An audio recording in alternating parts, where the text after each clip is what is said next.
whatever is happening in our experience, mind, emotions, body, everything is on automatic, unconscious, right? So we don't see it. And whatever is happening is exactly right. What needs to be said is said. What needs to be felt is felt. So it's not you doing that. It's what's coming through.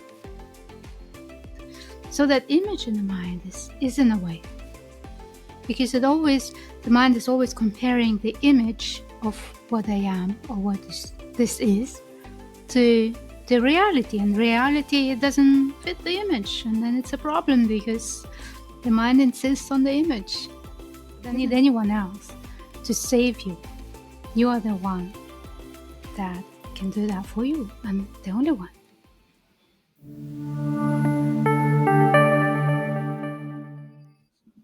Ilona, lovely to be chatting with you today. It's so great to meet you, Chiki. It's an honor to be here. Thank you for inviting me. Yes, it's lovely to meet you too. I'm actually super excited because I've been following your work for a bunch of time and I've read your book. But before we get chatting about your work, I'd love to know if you have one well-being boosting strategy that you would recommend to our audience, what would it be and why? Oh, such an interesting question. It's not an easy one, but it's something that it definitely works. It's literally allowing the heart to feel whatever it wants to feel. Knowing that the biggest pains and the biggest contractions and the biggest places that I don't want to go into hold the most freedom. So that would be an invitation to be willing and open to experience whatever heart wants to feel, and by that, open space for yourself. I love that. It isn't an easy one, but it is a well worthwhile one. So I'd love to know a little bit about your backstory. So I have your book here, Gateless Gatecrashers, which I just absolutely love. And in the book, you're talking to other people about their experiences. So I'd love to just know a little bit about your experience and how you came to understand no self. Mm. Well, it's a long story, as it would be. Yes. Back in the day, well, I had that insight back in 2010. So it's been a while now. And back in the day, there wasn't anything on internet, or it was very few books, and I just didn't know anything about this at all. But I had a calling from within, like longing for freedom, longing for the truth. And yeah, I was just looking for home. Because maybe 8 years before that, I had a magic trip experience, magic mushrooms. And I saw that it was so interesting that the mind went quiet. It was completely silent. It wasn't thinking. And I was being. And it was so wonderful, so delicious, that I thought, oh, this feels like home. And I wanted that. So I thought this magic mushroom showed me the way. Now I have to find how to get there. So 8 years later, I arrived at Jed McKenna's books. And the message there was, sit down, shut up, and figure it out until you know what is true. So that was an invitation for me, which I started questioning all my beliefs, and I realized that I don't know anything. All I know is what other people told me how it is. So it was a painful time of deconstruction, and in the end I was so disappointed with myself and with everyone because I saw that everyone is living an illusion, including myself, and I didn't know how to get out. And then I found this forum one day, just Googling, I found this forum. The message there was, just look, there is no you, look. And so I did. And it was a matter of just one question. eventually boiled down to this one question: is there Ilona running the show? And that moment, the mind stopped again. And it was just so clear. There was nobody there. Yeah, the first line in your book is there is a simple, obvious truth. There is no such entity as me. There is no self at all, as in zero, which is like giving me goosebumps because it's such a difficult but like fascinating thing to think about. And then ups and downs and ups and downs and ups and downs in terms of what that means. So, like, I'd love to know a little bit more about your work. I know that you work with clients or you have online events where you're talking to people and helping them see through the concept of self. Can you talk a little bit more about that and how you do that? Yes, thank you for question. What we are used to think as me is like a bundle. And that bundle is made up of images, thoughts, memories, hopes, expectations, all the mental stuff, concepts, ideas, plus emotion, which is the body's response to the thoughts, and behaviors.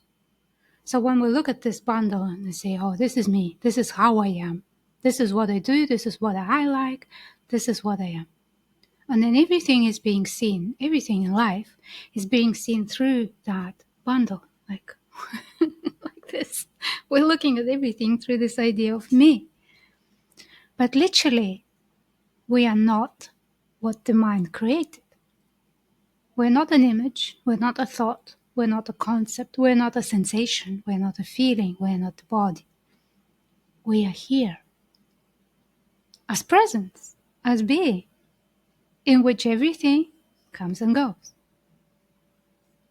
So I help people to see that, to recognize that presence, which is always here, it's never not here, and you can see it right now.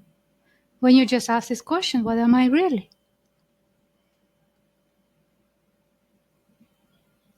And as you ask that question, you may feel that space opens. It's quiet. It's a little bit like stunned, a little bit empty. That silence. But here you are. You're not disappearing, but that mind's creation suddenly just for a little bit just kind of drops away. And then you can see it. And that's how I work with people. And whatever is in the way, I help to untangle, whatever needs to be met in that bundle so it kind of gets looser, and then we can see that it's imagined. It's not even there. So, you mentioned what's in the way. I imagine that's different for each person. Are there some examples of the types of things that you find are regularly in the way of people seeing that truth? Yes, absolutely. It comes down to four things currently. Currently changes. Okay. So everyone has expectations, meaning the mind has an image, how it should be, how it should feel like, that something is missing, that if I read maybe another book or get some kind of information, I'll see it. So that image in the mind is in a way. Because the mind is always comparing the image of what I am or what this is to the reality, and reality doesn't fit the image, and then it's a problem because the mind insists on the image. It doesn't say, I don't know, show me. It says, no, but it's like this. I read that in a book, or so and so told me so. Right? So expectations is one thing. Another huge thing is fear. And fear can show up as standing on edge. I don't want to die. I don't want to disappear. I don't want to stop existing. I don't want to leave my family behind. I don't want to lose myself. I don't want to be out of control. That fear literally arises in the body and says, oh, don't go there. No, you don't want that. Turn around. It's all good here. because it's familiar, right? So that's the second thing, is fear. A third thing is resistance. And what is resistance? Is the protection system that is holding that bundle together, saying, this is me, that is not me. This is the tension that holds this me together. Let's say some new idea comes in. The resistance meets it and says, that fits my belief system. I let this in. That doesn't fit my belief system. It's disregarded or denied, or it's just thrown away. So that push and pull between what is me and what is not me, the protection of that bundle is resistance. And the fourth one, which is a surprising one, is the waiting. Waiting, longing for something to happen, something magical to happen. Maybe some white lights or angels should be coming or something like that. I don't know. But it's always waiting and waiting and waiting, and it's just so much waiting. Sometimes that waiting here is on for 50 years. And it gets so painful because it seems like time is running out and my life is wasted. But that waiting itself needs to be met and recognized and felt fully, so you can just, I don't need to wait anymore. It's already here. What I'm looking for is already here. But that waiting is kind of saying, no, this is not it. There's something else. There's something else. You can call it hope if you want. Hope. And it's a form of expectation because it's saying there's something else there. So it's all together, we can put it, concepts, nice little neat words on it. But overall is that the resistance and fear is the same thing. The waiting and expectations is the same thing. So we are dealing with that structure. And yes, it's individual, but that's pretty common. Those all make a ton of sense. So you mentioned being able to be present with the waiting, and I imagine also present and fully feeling the resistance and the fear and all of it. Can you talk a little bit about what that's like or how one does that? Yes, right. Okay, with the resistance, there is a little trick. Not a trick, but it works. Let's say resistance comes in and says, I don't like that. That feeling is too intense, or I don't want to feel this. This is uncomfortable. This is too much, too intense. Get me out of here. You can recognize that state. And then you say, yes, I agree. I don't like this. I don't want to feel this.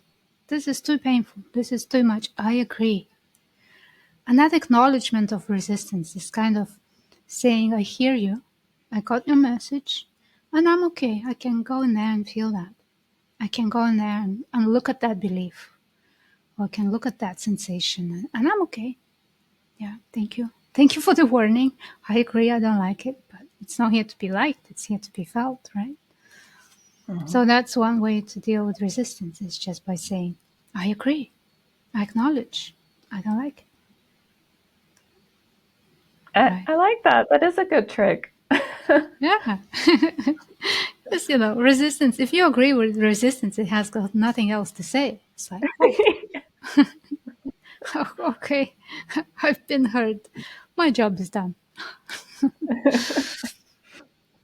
I love that. So I'm curious what the process is when people, so like in my own experience, I've let go of the belief in a self, completely gone, but that doesn't mean the self is completely gone. So like, what is the process of, in your opinion, like that belief working its way into experience?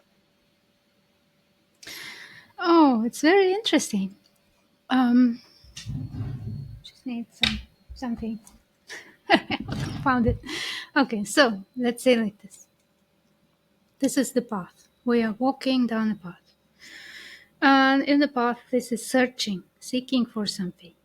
This is the line where the realization happens. And this is what happens after. It's like you're in a new territory, in a new open field, and you don't know what happens, but here you are. So when we are going here, this line feels like a wall. It feels like I don't understand, I don't see what's there, right? Then there is a investigation or self-inquiry or something happens that you're like, oh, now it makes sense. So you kind of cross that line with one leg. Oh, I know. But then it's like, oh, I got it, I lost it, I got it, I lost it. I'm not so sure. There's doubt. There's kind of not really getting it. So the other leg gets over when I know that I know. I know that I know. I know that I know that the self was never here. Whatever I identify as self or separate self or me is not that. The me is impossible. Right? And when the both legs are over, there is a field to explore what's really going on here. Right? The self, the imagined self doesn't exist, but how does life exist? What's going on here? So that crossing of the leg with the crossing of the line with both legs may take a while. Sometimes it's days, sometimes it's years.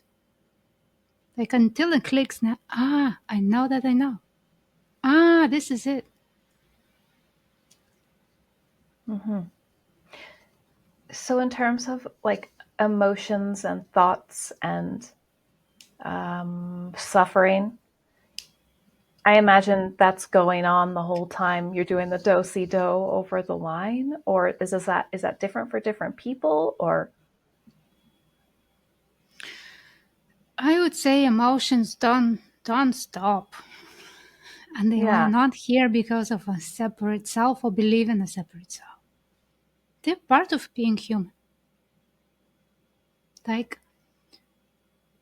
there are all kinds of beliefs in the mind. The mind is very programmable, and when we are kids, we just soak everything up from our parents.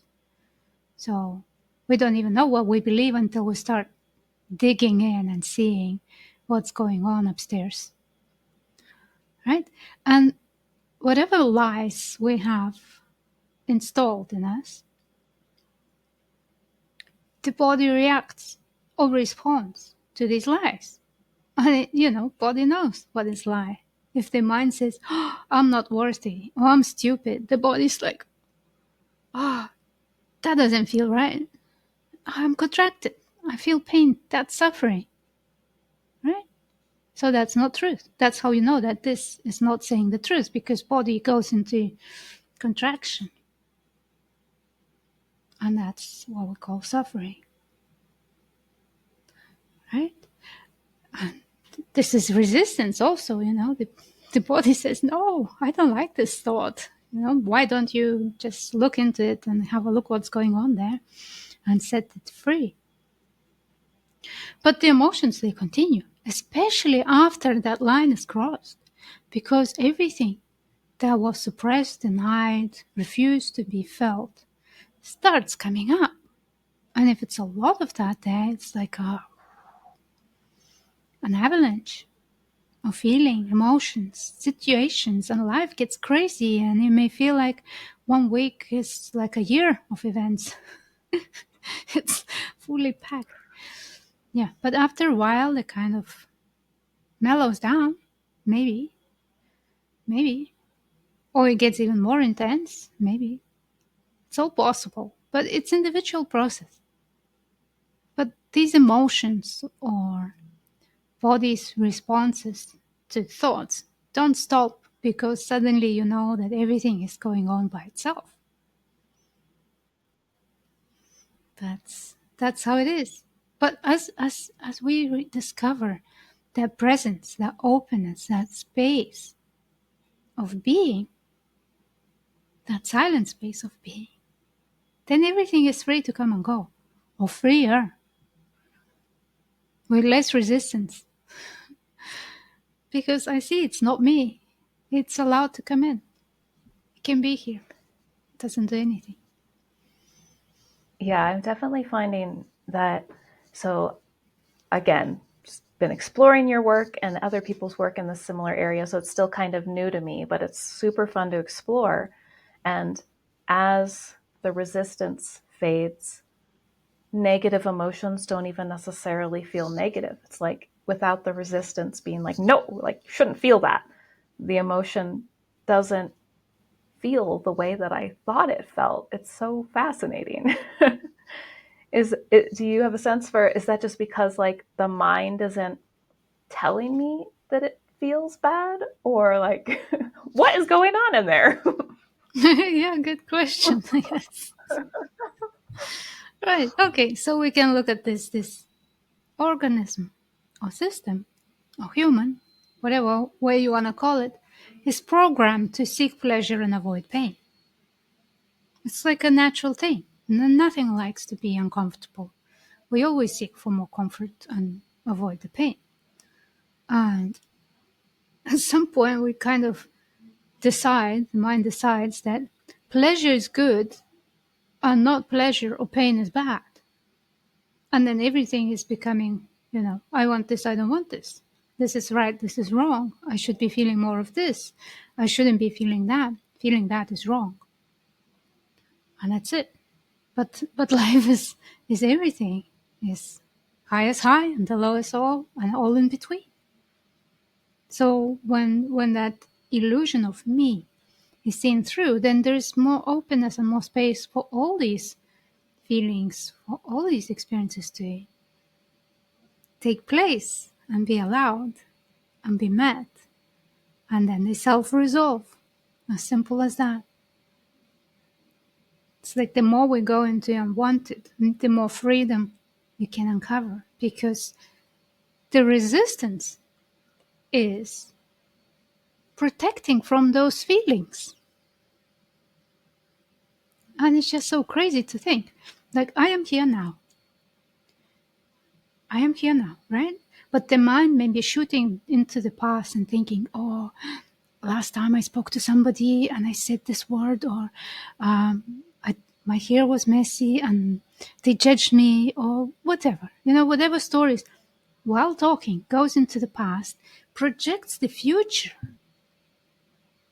to avoid feeling whatever it was felt. It's crazy when you think that.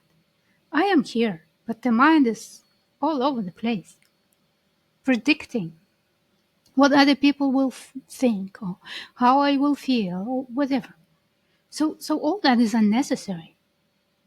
I mean, it's optional. You can do that. It's freedom to experience that, but it's completely optional. I can also be here, present, talking and listening and exchanging whatever is coming in now, without all that extra mind gymnastics.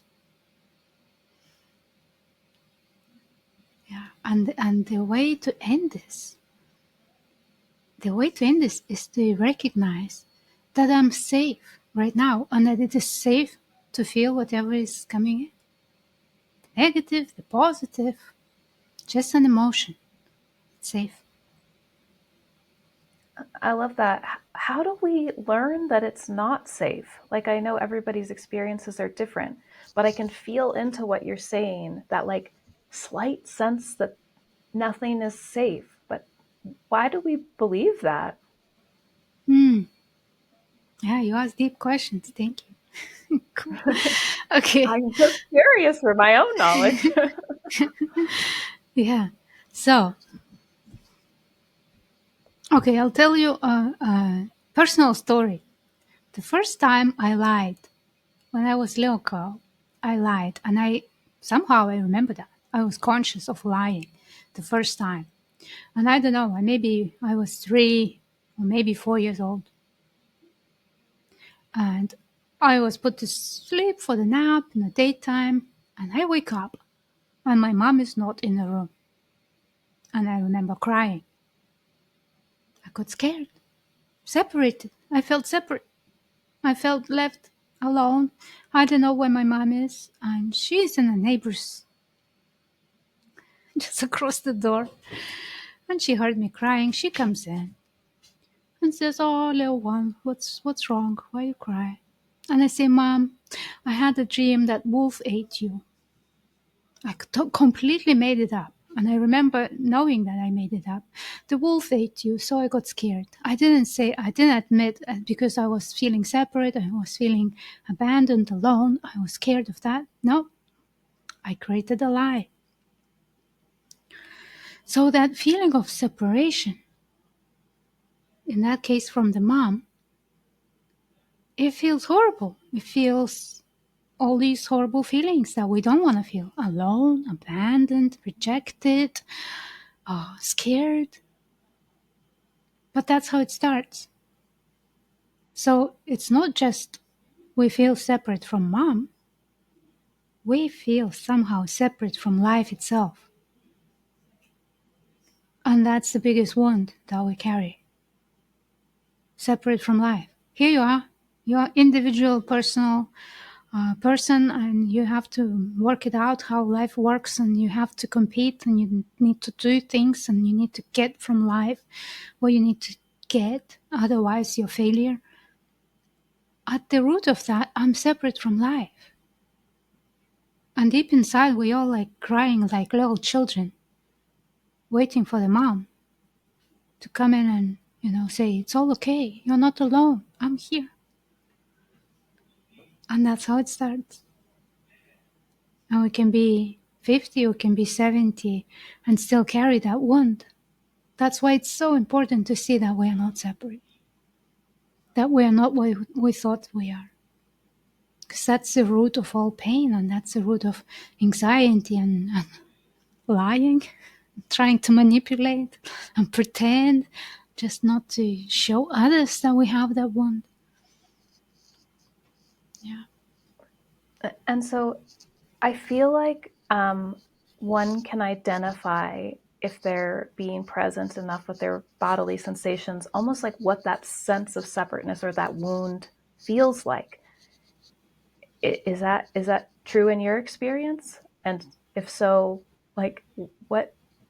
I guess for me personally, I maybe I'm not being like, "Hello, wound, you can exist," because I'm like, "Get out of there, wound! Like I don't like you." Yeah, that's normally how it is. But we don't know it until we know. And it's innocent. Like we were not given a manual how to live life and what we are. We have total amnesia coming here. But maybe that's a test of our strength, of our ability to work it out. Maybe learning. Yeah, but none of us got a manual. Like, "Oh, don't worry, you're not that separate thing here that you think you are. You are this openness, this silent magnificence that is always present, that doesn't come and go, and that doesn't get born or die." No, we don't know that. But it's a fun to figure it out. Yeah, I like that perspective that it's like a fun, like choose your own adventure game, sort of, except you're not actually choosing your own adventure. But in my own experience, it feels like so I got interested in this totally randomly. I have no spiritual background whatsoever. And just, life was just like, here, like, this is what you're doing now. And so that was weird. But I think it was ultimately suffering that brought me here. Like I've devoted my entire life to helping people improve their well-being and improving my own well-being. And ultimately, it got to the point where it's like all the little strategies that I'm trying to help people fix this and fix that, and then it just got so frustrating because it's like whack-a-mole, where you're like, oh, like now you've got the job you want. Oh, now you have the relationship you want. Now have the meditation practice that you want. Now you practice gratitude. And ultimately, it was just like, ugh.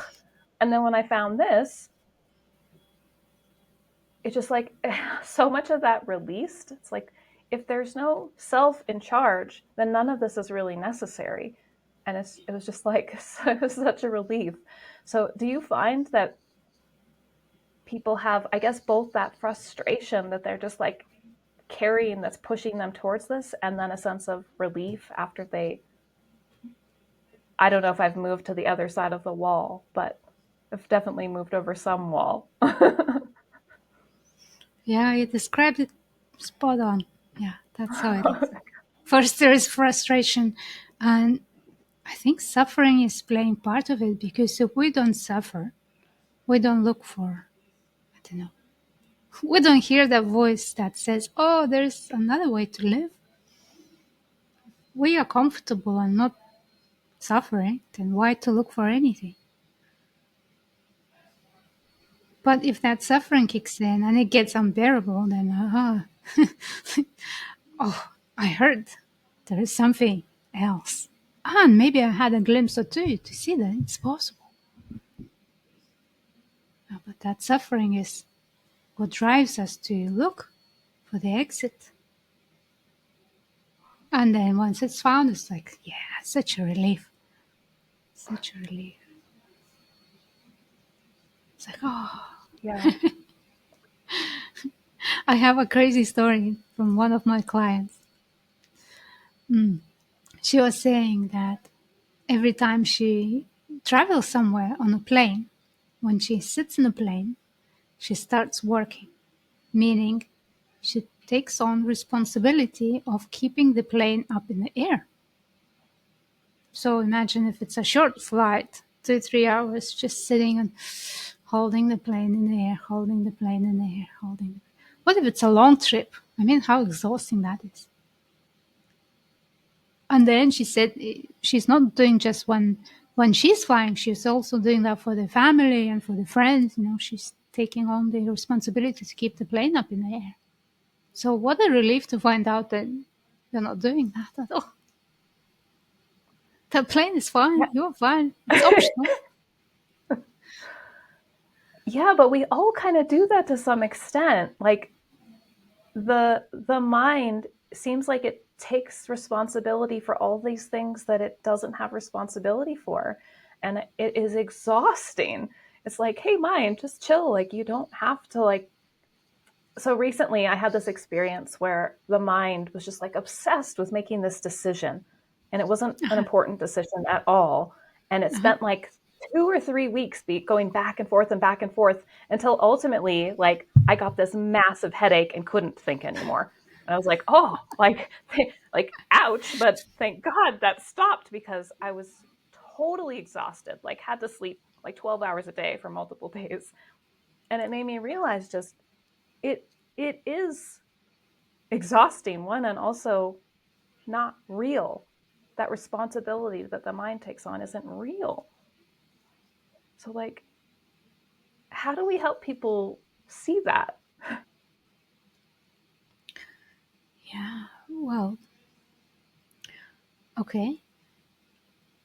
Whatever is happening in our experience, mind, emotions, body, everything is on automatic, unconscious, right? So we don't see it. We don't see these patterns until we become conscious of that. So the best idea would be to start really be curious what's going on there. And when we look at the mind and its processes and how it works. How it works.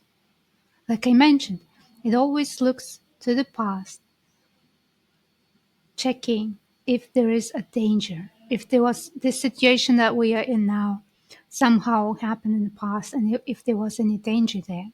And then it predicts that danger into the future. It goes on predicting. This may happen, that may happen, how to avoid the pain. That's what the mind does. And you can notice that by what if scenarios. Let's say you get information, something is going to happen. And the mind goes in and starts creating scenarios. What if this happens? Then I'll do that. What if that happens? Then I'll do that. What if that happens? Then I'll do that. The funky thing is here that the mind will never have all information and it cannot know what will happen. It can only predict, hope, expect, guess, try, but it will never have the whole information because whatever is happening in the future, it's determined by the whole life. Everything comes to a certain point for that to happen in the present moment. And just be honest, how often does the mind predict it right? Never. Not completely right. Right. So why to believe it? Why to believe any of its predictions? Just understanding that there is a pattern. It's doing that for safety. He wants to make sure that the me is not experiencing something unwanted, right? And so it does that. It's just trying to help, trying to serve, but it's lost the plot because it's not helping. And until you become conscious that it's not helping, it will continue doing so. So really, even when I speak now, look at this. When I speak now, the mind is predicting what I'm going to say, right? Yeah. Yeah. I saw the mind say it before you said it. Yeah. So it's constantly in that job predicting, and is that safe? Is that safe? Is that safe? Is that? Mm-hmm. Yeah. But if it's all safe, right here, right now, it's everything safe. I mean, feelings, thoughts, body sensations. If it's all safe, it's kind of becomes less and less necessary. That's how the pattern gets broken. So if it is all safe and the mind is freaking out about what is actually safe not being safe, what is that about? So like I have read and experienced people being triggered by this type of information because it's threatening to the self. But why does that happen? Because if there is no self and if the self just wants safety, you would think this would be like, ooh, like this is amazing, but it isn't like that. No, no. Because when we are given a name, when we are little children, we are given a name, and we are told you're a good girl if you do this, and you're a bad girl if you do that, right? It starts building on that. It starts building this personality, right? To build that personality, the mind has to forget what you really are. It forgets. So the whole energy is invested in building that personality, keeping it safe. But you are not that. So if really, when you start looking into this, what is this personality? What am I? Am I that? What's happening is that we're questioning the reality of the mind's created illusion. And all the resistances are there to protect that from being found out. Otherwise, the game is over. Can't play the game where you pretend that you don't remember anymore. Because once you know, you know. I mean, this can still arise and it can be useful and practical and so on, but you don't really need to believe that this is what you are. Mm-hmm. And that is being protected. And that's why it's so scary. Yeah. I have a question just about teaching. So in my own work, I'm not really teaching about this no self stuff because it's not totally clear to me yet. However, I'm teaching this developmental model that talks about sort of like how your perspective changes as you move throughout life, and then one of those developmental stages is this. And I'm curious, just in your experience, I want to be so careful. Maybe this is my ego trying not to piss people off, but I want to be careful not to trigger people. Or is it okay to trigger people? Or how do you teach this in a way that's, I guess, the most effective, that doesn't trigger the ego so much that they run away, but like triggers it enough that it grows? And if they need to run away, they're gonna run away. Like, it's not for everyone, and not everyone is ready or willing. Like that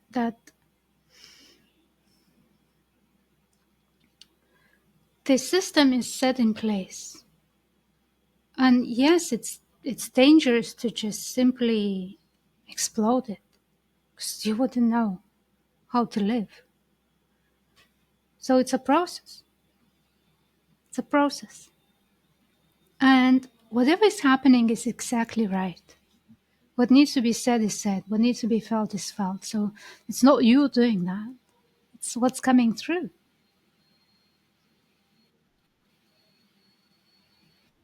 So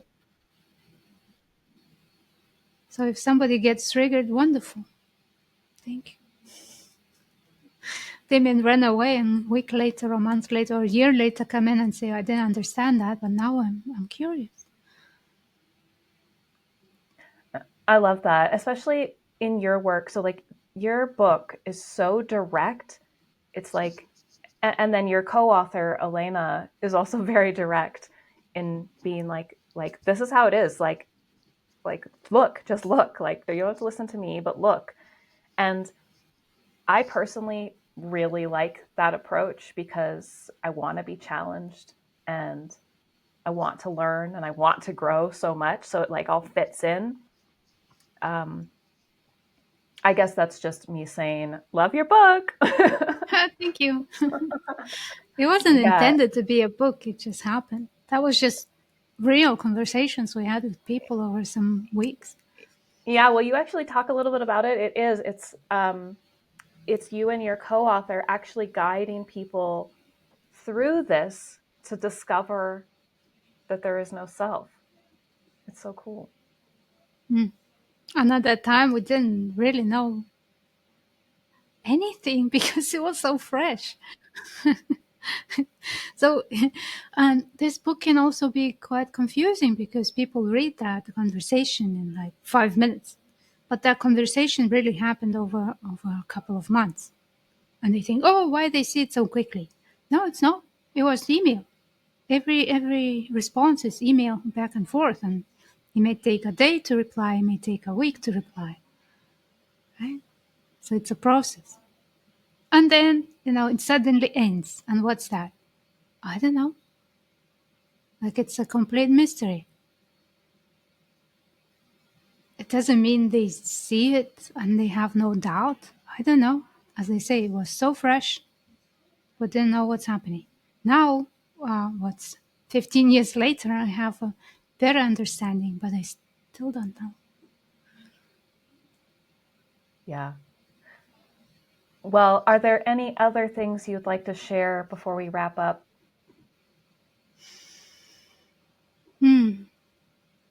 There are so many things. But